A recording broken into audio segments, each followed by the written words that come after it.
Hello everybody and welcome to a new episode of the Showcast, a series of candid conversations from film festivals and markets everywhere, brought to you by The Film Verdict and hosted by yours truly, Matt Micucci. Our coverage of the 57th Karlovy International Film Festival in the Czech Republic continues with an exclusive conversation with Moroccan director Sofia Alaoui, director of Animalia, presented in the festival's Horizons section after its award-winning premiere at the Sundance Film Festival. Animalia follows the extraordinary journey of Itto, a young pregnant woman whose seemingly idyllic life takes a dramatic turn when a powerful storm unleashes a chain of enigmatic events, blending elements of dystopian uprising, environmental calamity, and an impending apocalyptic reckoning. This mesmerizing film ingeniously intertwines the realms of sci-fi disaster, road movie, and spiritual odyssey, skillfully weaving a thought-provoking critique of Moroccan society with profound introspection into the very essence of existence. And today we have the privilege of having the brilliant director herself to shed light on the creation of this remarkable piece. So fire up on Audio Teeny and listen to the audio waves as they fly through the air. This is the Showcast. Hello, Sofia. Lovely to meet you. Thanks. Lovely to meet you too. It's great to meet you here in Karlovy. You're presenting the film Animalia. Is this your first time in the Czech Republic or Karlovy in particular? Yeah, it's my first time, and wow. It's a really amazing festival and amazing city. Yeah. Yeah, and in the Czech Republic at large, is that the first time too? Yeah, it's the first time. So I visited Prague during 5 days before, and it was I'm with my mother and my little son, so we had a great time. Yeah. It's an amazing city. I love Prague. Do you like Kafka? I love Kafka. Yeah. Really interesting author. He might be my favorite author of all time. But it's an enchanting, the Czech Republic, because I lived in Prague actually for almost 2 years. And I find the Czech Republic to be a cinephile place. Of course. A lot of what I do is based around cinephilia because, I have studied grand theory in film, but I want to bring it back to that. And I just wanted to start a conversation by asking you, were you a cinephile growing up? And is that what contributed to you wanting to become a film director? Well, actually, I'm a bit ashamed because I grew up between Morocco and China, and I didn't have this cinephilia education. I learned about film director, about the Czech New Wave when I was a student, so it was quite later. But my relation to cinema came from my traveling, the curiosity of being different and meeting different culture, different way of living. And I started to make documentaries, filming people. And I think the camera was more helpful for me because I'm quite shy. And through the camera, I can talk to others. It was really helpful for me. It's a way of breaking barriers. Yeah, exactly. When you were traveling, what made you want to travel? Did you want to find out about cultures, places, learn about what was out there? Actually, it was my parents' idea. I think they were quite traveler, and because we were living abroad, of course, you're traveling abroad before, yeah. And of course, travel broadens the mind, right? So that does that come into play then later when you start thinking about becoming a filmmaker? Yeah. I didn't knew that I wanted to be a filmmaker. I knew that I wanted to use camera to tell stories. So when did you realize that you wanted to become a filmmaker? Was there a particular moment, or was it more organic? No, it was more organic. I started to make some little films, and after I was a teenager, I continued to make some films. So it was more organic. I knew that I want to make that, You were interested in people, you said, but of course, watching a film like Animalia, we also see that you're interested in nature and in animals.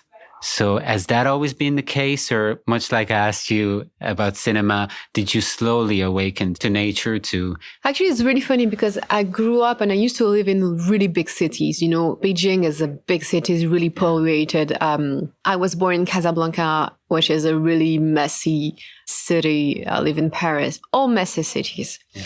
So it's funny that I had actually a connection to nature because I feel like I was disconnected from it, Right. And it's the same for animals, So I didn't grow up in the countryside, being connected with animals. So actually, it's a process. Did you have a pet growing up? Because you were traveling so much that maybe... I don't have. I had a doll, a pet doll. Oh, okay, yeah. I had this doll. A stuffed animal, yeah. as they say. But for me, he was really living, Oh, yeah. So it was really important for me. Yeah. I took care of him like it was Well, for me, I mean, I didn't grow up with a pet. Unfortunately, I was scared of dogs until I was quite old. But now I'm like, when my family took in a dog, it changed my life. I think, when it comes down to it, my dog is actually the most influential person in my, while she's still here. All that to say, I really appreciated your film from the point of view of someone who has a lot of empathy for animals too. But there's a lot on top of that. It's a very profound film, and also it blurs a lot of genres. I actually would have a problem summarizing it myself. So this is an annoying question, but when you kind of introduce your film to people, how do you describe it? Without thinking about maybe what has to be written on a program, how do you describe it? Yeah, actually, it was really hard. I think we pitched it like the marketing pitch would be, okay, it's about Itto, a young lady who is pregnant and she lives in family of her husband. And one day, all the family and husband have an event out of town. She's alone in this rich house. Which is a big deal because it feels like she never gets to be alone in her big house. She's always got eyes watching. Yeah, exactly. So she's really happy because she's alone. And unfortunately, at the same time, all the cuts, all the police have blocked all the road, and the family and her husband cannot come back. So it's a journey of Itto, who is trying to find a safe place to be with her husband and family. And strange events, animal behavior are increasing. But after all, it's more about the inner journey of Itto, and it's more human odyssey, to nature through this film. I want to ask you a deep, sort of an open question, but I was thinking about this a lot. Thinking about everything that, all the conversations that we're having about environmentalism and, all these really important things. What is humanity's place in the world, really, when we think about it? I think that, to me, actually, I don't have any truth, it's my own point of view, of course, but I think that we are self-centered. We're too self-centered. So I think the place for humanity is to be more maybe conscious of our littleness and conscious that we are experiencing one life that is really short and the universe history.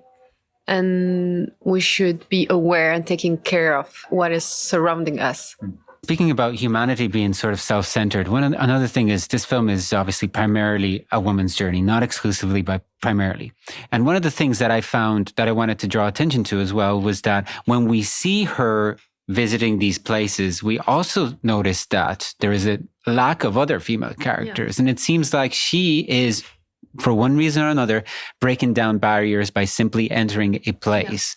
So is this something else that you wanted to draw attention to? Yeah, of course. Well, at the beginning, she's a woman. Like, I felt like, and even in the society where I live, it's a role, she needs to be the great daughter-in-law, the great wife, calm, nice, She seems to be really fragile, but at the same time, she is not as we think.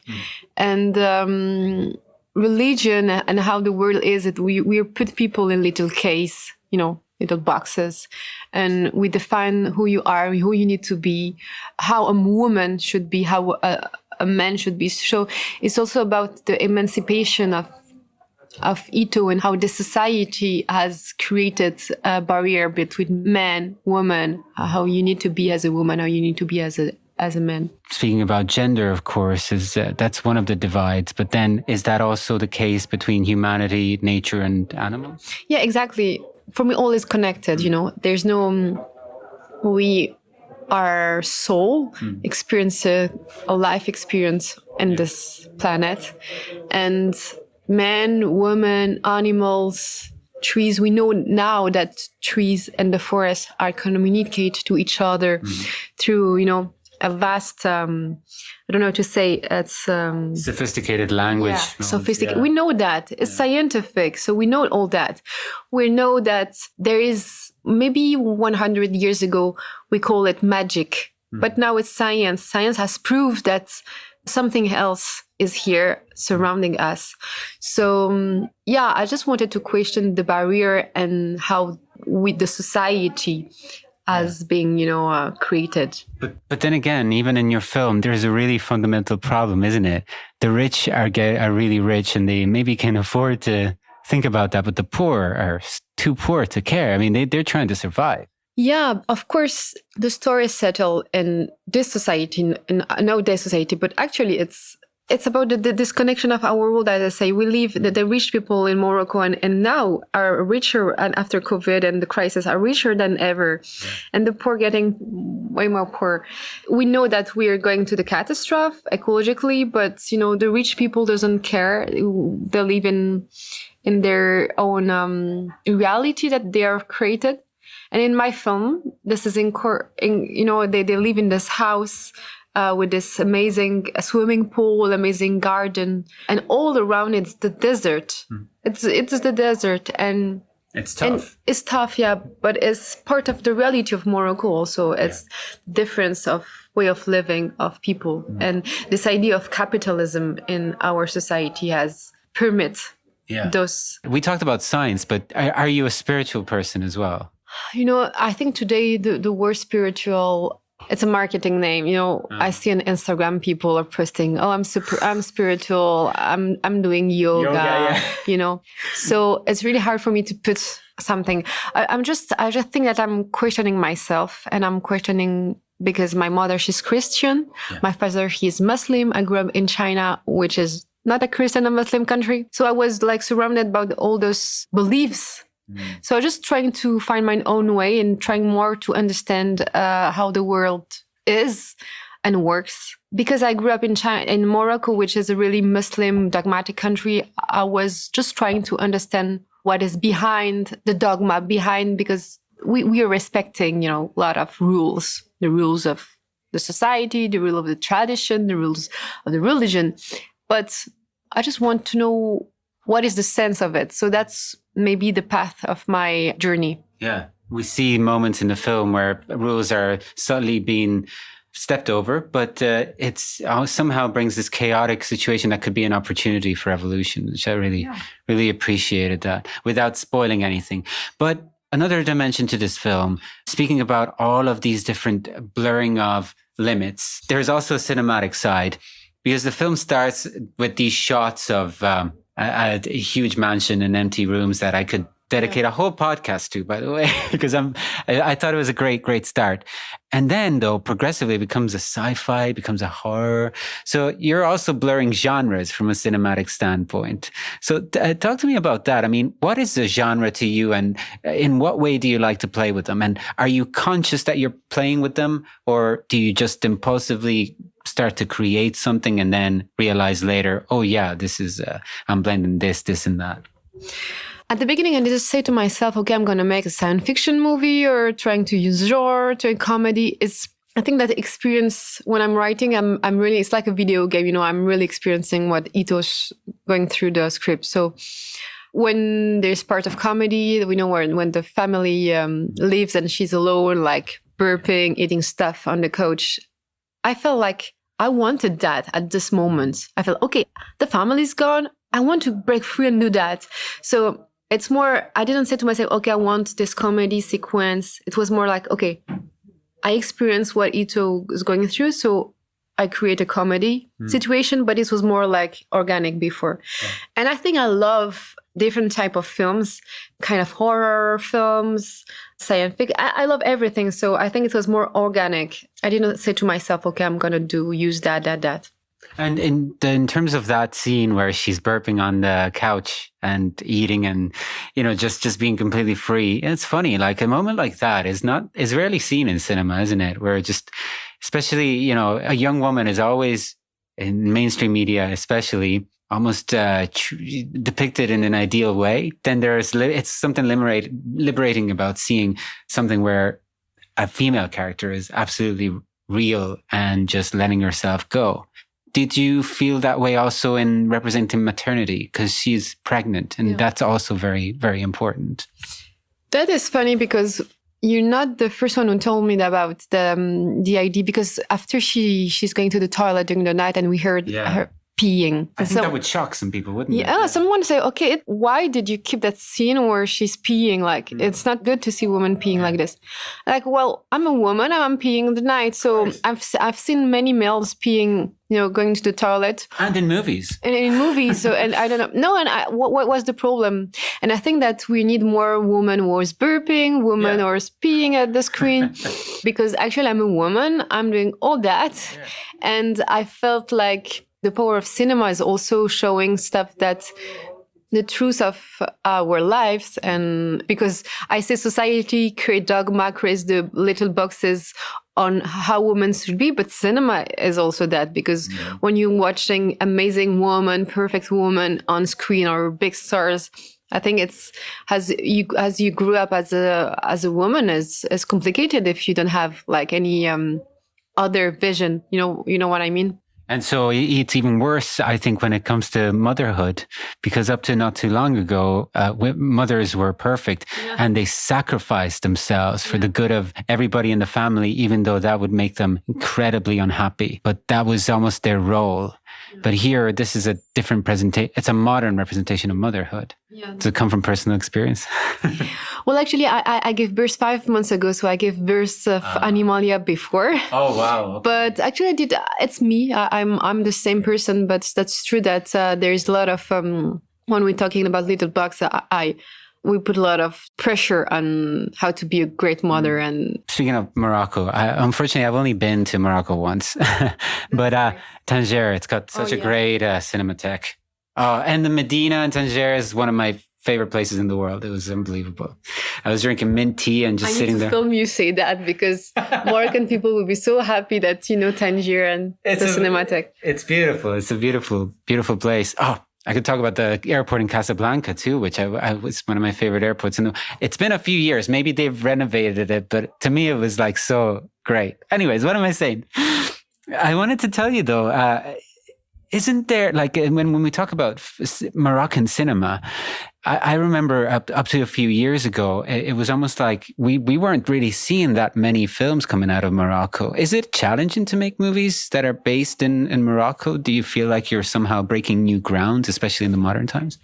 Actually, I have a lot of friends, filmmakers that are in Morocco. So I think there's wave every time. And actually, there is another filmmaker here, Moroccan filmmaker. She did a documentary a few years ago here at Karlovy. There were Ismail al-Iraqi with Burning Casablanca. So I think that the just doing film in Morocco is complicated because we don't have any industry, so we need to do co-production. But there are a lot of creative people and voices, and just trying to make a different type of story. Because I think the problem with Moroccan movies and Arab movies is just that because we are dependent of the co-production, Europe co-production, and particular French co-production, we are stuck in a stereotype image representation on what is the subject actually we need, and how a woman is victimized woman because of patriarchy. Well, you see me,